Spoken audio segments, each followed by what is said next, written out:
Hello everyone, स्वागत है आप सभी का अपने banking class 11 chapter 3 employment of banking funds के पार्ट 5th में, जिसमें आज हम पढ़ेंगे एजुकेशनल लोन। क्या पढ़ेंगे? Educational loan. शॉर्ट में क्या कहते हैं इसको? EL, educational loan. देखो, एजुकेशनल लोन जो है वो होता क्या है? वो लोन जो किसके लिए लिया गया है? एजुकेशन के लिए। ये लोन अक्सर कौन लेता है? स्टूडेंट्स लेते हैं। कौन लेता है? स्टूडेंट्स। तो इसको कहते हैं स्टूडेंट्स लोन भी। इसको स्टूडेंट्स लोन भी कहते हैं। किस लिए लिया जाता है? For further studies. कौन लेता है? By students. तो ये था एजुकेशन लोन। मतलब इसे इंडिया में स्टूडेंट लोन भी कहते हैं। इसे हायर एजुकेशन की फंडिंग के लिए लिया जाता है। और कौन लेता है? जो हम स्टूडेंट्स होते हैं वो इस लोन को लेते हैं। इसके बाद इस एजुकेशन लोन में एक इनकम टैक्स बेनिफिट मिलता है। क्या मिलता है? Income tax benefit. अब ये इनकम टैक्स बेनिफिट क्या है? देखिए, इसमें एक सेक्शन आता है इनकम टैक्स में, सेक्शन 80E। कौन सा आता है? Section 80E। इस सेक्शन के अकॉर्डिंग आपने जो भी इंटरेस्ट पे किया है, क्या पे किया है? इंटरेस्ट ऑन एजुकेशन लोन, वो आपका इनकम टैक्स से एग्जेम्प्ट हो जाएगा। मतलब आपको उस इनकम पर जो आपने एज अ इंटरेस्ट पे किया है एजुकेशन लोन, वो आपको टैक्स फ्री दिया जाएगा। क्या दिया जाएगा? Tax free. मान लो आपकी 5 लाख की इनकम थी, जिसमें आपने 2 लाख का क्या पे किया है? इंटरेस्ट पे किया है एजुकेशनल लोन पर। तो फिर इस 2 लाख पे आपका इनकम टैक्स नहीं लगेगा। कितने पे लगेगा? अब सिर्फ और सिर्फ 3 लाख पे इनकम टैक्स लगेगा। तो ये इनकम टैक्स का बेनिफिट होता है। जो भी आप इंटरेस्ट पे करते हैं उसे टैक्स फ्री कर दिया जाता है। इसके बाद हम कितना लोन सैंक्शन करा सकते हैं, कितना लोन ले सकते हैं? देखो, मैक्सिमम लोन इंडिया में फर्दर स्टडीज के लिए 10 लाख ले सकते हैं। कितना ले सकते हैं? 10 लाख। अगर यही बात करें अब्रॉड यानी कि फॉरेन कंट्रीज में, तो वहाँ पढ़ने के लिए आप मैक्सिमम 30 लाख का एजुकेशन लोन या फिर स्टूडेंट लोन ले सकते हैं। इसके बाद आ जाती है कि इसका रीपेमेंट कब शुरू होता है। मान लीजिए आपने अपनी मास्टर्स के लिए लोन लिया था, मास्टर्स डिग्री के लिए, तो आपका लोन 1 ईयर आफ्टर, कब? 1 ईयर आफ्टर कंप्लीशन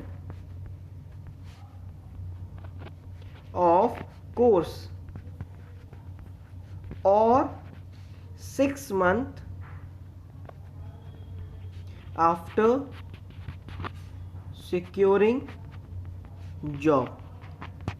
कहने का मतलब आपका रीपेमेंट पीरियड कब शुरू होता है? आपका कोर्स कंप्लीट होने के 1 साल बाद, या फिर आपकी जॉब लगने के 6 मंथ बाद। अब इनमें से जो भी पीरियड पहले आ जाएगा, जो भी चीज पहले हो जाएगी, वही कंडीशन अप्लाई हो जाएगी आपके रीपेमेंट पे। अगर आपकी कोर्स पहले कंप्लीट हो गया तो उसका 1 ईयर जल्दी हो गया तो आपका लोन चालू हो जाएगा रीपेमेंट। और अगर आपकी जॉब जल्दी लग गई तो उसके 6 मंथ बाद आपका चालू हो जाएगा रीपेमेंट। तो जो भी काम इसमें से पहले होगा उस बेस पर आपको लोन रीपेमेंट चालू हो जाएगा। लेकिन कंप्लीट होने तक और जॉब लगने से पहले इसके बीच आपका लोन रीपेमेंट चालू नहीं होता है। अब इसके बाद आ जाते हैं कि हम कितना लोन लें कि हमारा रीपेमेंट पीरियड कितना रहेगा। मतलब कितना लोन लेने पर रीपेमेंट पीरियड मेरा क्या आएगा। तो देखो, अगर आप 4 लाख तक का लोन लेते हैं तो आपको टाइम मिलता है 10 साल तक का रीपे करने का। अगर आप 4 से लेकर 7.5 लाख तक का लेते हैं 10 साल ही मिलता है। और अगर आप लोन आपका ग्रेटर देन 7.5 लाख है तो आपको टाइम मिलता है पे करने के लिए 12 ईयर्स। अगर इसको समराइज करें तो कह सकते हैं कि अगर आपका लोन 7.5 लाख तक का है तो आपको कितना टाइम मिलेगा पे करने के लिए?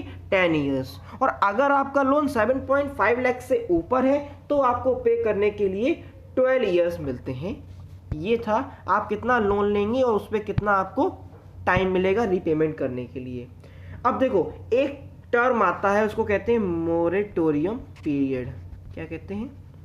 मोरेटोरियम पीरियड और एग्जाम्पशन पीरियड।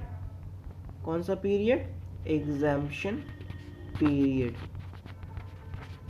देखो ये वो टाइम है, मान लो आपने मास्टर्स के लिए लोन लिया, तो जब तक आपकी मास्टर्स कंप्लीट नहीं हो जाएगी या फिर जब तक आपकी जॉब नहीं लग जाएगी, तो इतने टाइम के बीच आपको लोन रीपेमेंट नहीं करना होता है। जब ये दो कंडीशंस में से कोई एक फुलफिल होगी, या तो कंप्लीट होगा या मास्टर्स आपकी, या तो जॉब लग जाएगी, इसके बाद ही आपका रीपेमेंट चालू होता है। तो सर इतने 20 का कोई इंटरेस्ट तो बनता होगा, वो बात ठीक है कि रीपे नहीं करना है, लेकिन इतने टाइम ड्यूरेशन का इंटरेस्ट तो बनता होगा।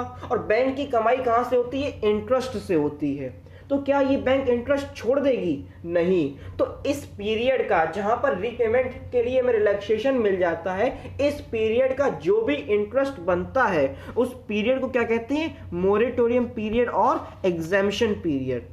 तो सर जब भी हमारा लोन का रीपेमेंट होगा तो उसकी जो अमाउंट बन के आएगी उसमें प्रिंसिपल अमाउंट होगा प्लस इंटरेस्ट होगा। इंटरेस्ट कौन सा?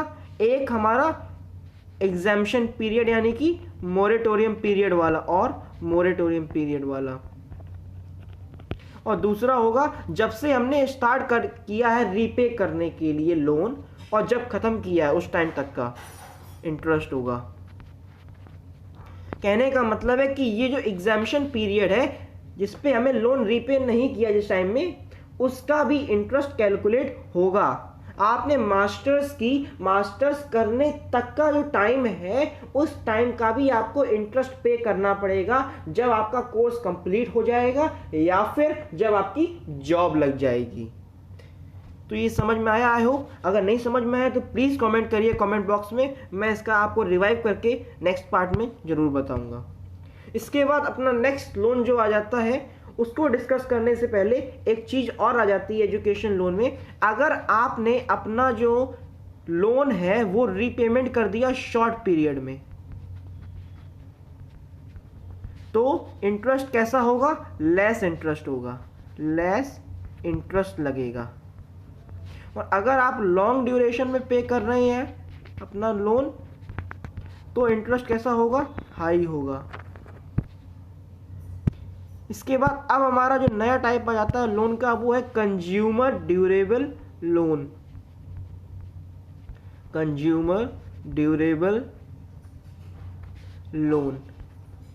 सर ये कंज्यूमर ड्यूरेबल लोन क्या होता है? ये वो लोन है जो कि लिया जाता है परचेज ऑफ वाइट गुड्स। किसके लिए लिया जाता है? Purchase of white goods. अब ये वाइट गुड्स कैसे हैं? जो कलर वाइट होते हैं? नहीं, वाइट गुड्स का मतलब washing machine, refrigerator, television etcetera. मतलब इस टाइप के जो गुड्स होते हैं उनको परचेज करने के लिए जो लोन लिया जाता है उसको कहते हैं कंज्यूमर ड्यूरेबल लोन। तो अब सर ये कंज्यूमर ड्यूरेबल लोन जो है मुझे कितने टाइम के लिए मिलता है? सर ये आपको लोन मिलता है 6 मंथ से लेके 30 मंथ तक का, 30 मंथ्स तक का। डिपेंड करता है आप कितने अमाउंट का लोन ले रहे हैं। अगर कम अमाउंट का होगा तो ड्यूरेशन भी कम होगी, ड्यूरेशन लेस होगी। और अगर अमाउंट ज़्यादा होगा लोन का तो ड्यूरेशन लेस, तो ड्यूरेशन हमारी हाई होगी। ठीक है, 6 मंथ से 30 मंथ्स के लिए मिलता है। इसके लिए कुछ डॉक्यूमेंट्स लगते हैं? बिल्कुल सर, डॉक्यूमेंट्स लगते हैं इसके लिए, क्योंकि हर लोन के लिए डॉक्यूमेंट्स तो लगेंगे। कहीं आप भाग गए तो फिर बैंक क्या करेगी? देखिए पहला डॉक्यूमेंट क्या लगता है? वैलिड इनकम डॉक्यूमेंट, मतलब इनकम का प्रूफ कि आपकी इनकम कितनी है, मंथ वाइज या ईयर वाइज इनकम प्रूफ। आप लोन रीपे कब कर पाएंगे? जब आपकी इनकम स्टेबिलिटी होगी, जब आपका कंटिन्यूअस सोर्स ऑफ इनकम होगा। तो इसके लिए बैंक आपसे प्रूफ मांगती है। वो देखती है कि मैं जिस आदमी को लोन दे रही हूँ कि उसकी कैपेबिलिटी है, क्या वो पे कर पाएगा लोन। तो ये कहाँ से मालूम होगा? आपकी इनकम से मालूम होगा। तो इसके लिए आपसे इनकम डॉक्यूमेंट लिया जाता है। दूसरा आ जाता है फोटो आईडी प्रूफ। ये आपको देना पड़ता है अपनी आइडेंटिटी इस्टेब्लिश करने के लिए बैंक के साथ, कि आप कहाँ के हैं, कैसे हैं, क्या आपका मतलब आइडेंटिटी है। अगर कल को आप भाग जाएंगे तो आपकी मतलब सर्च कैसे करेगी बैंक?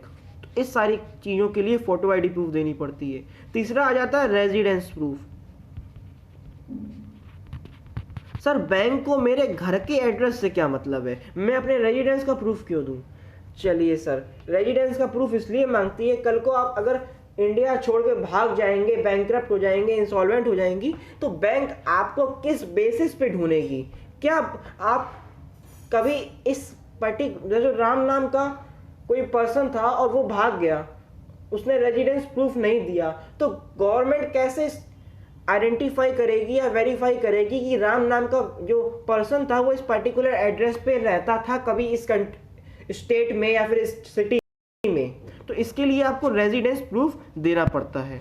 इसके बाद एक डॉक्यूमेंट और लगता है जो कि सर्टिफिकेट होता है या फिर एश्योरेंस होता है, जो एक बोरोवर बैंक को देता है, जो बैंक मांगता है। पहला जो आपका सर्टिफिकेट है, दो तरीके के लगते हैं। इसको आप कह सकते हैं डॉक्यूमेंट के नाम पे मोड ऑफ पेमेंट।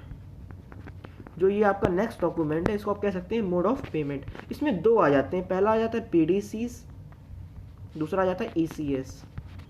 देखिए पीडीसीस क्या होता है? पीडीसी मतलब होता है पोस्ट डेटेड चेक। मतलब इसमें आप बैंक को एश्योर करते हैं कि मैं आपको पोस्ट डेटेड चेक लिख दूंगा और उसी से मैं अपना पेमेंट करूंगा। दूसरा आ जाता है ईसीएस, इलेक्ट्रॉनिक।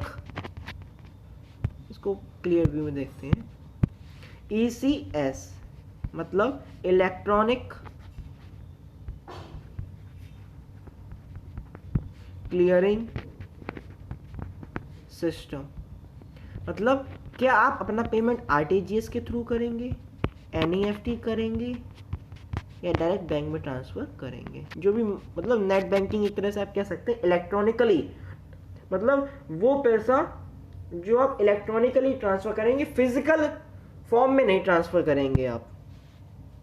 तो ये मोड ऑफ पेमेंट है, इसका भी आपको सर्टिफिकेट या फिर प्रूफ देना पड़ता है कि आप किस फॉर्म में पेमेंट करेंगे।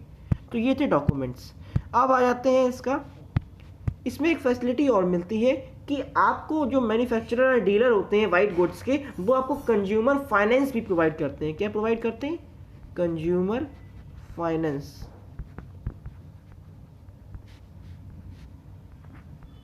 ये एक इनफॉर्मल वे है।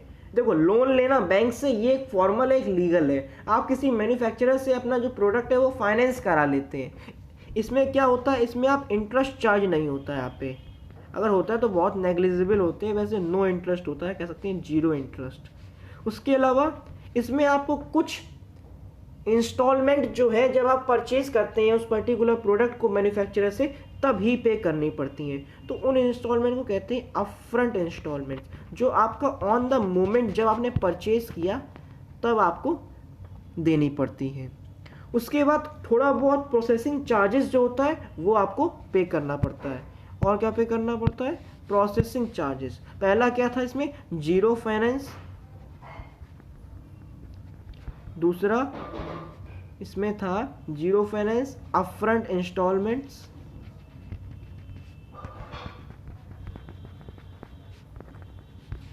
तीसरा कि इसमें थोड़े से प्रोसेसिंग चार्जेस लगते हैं।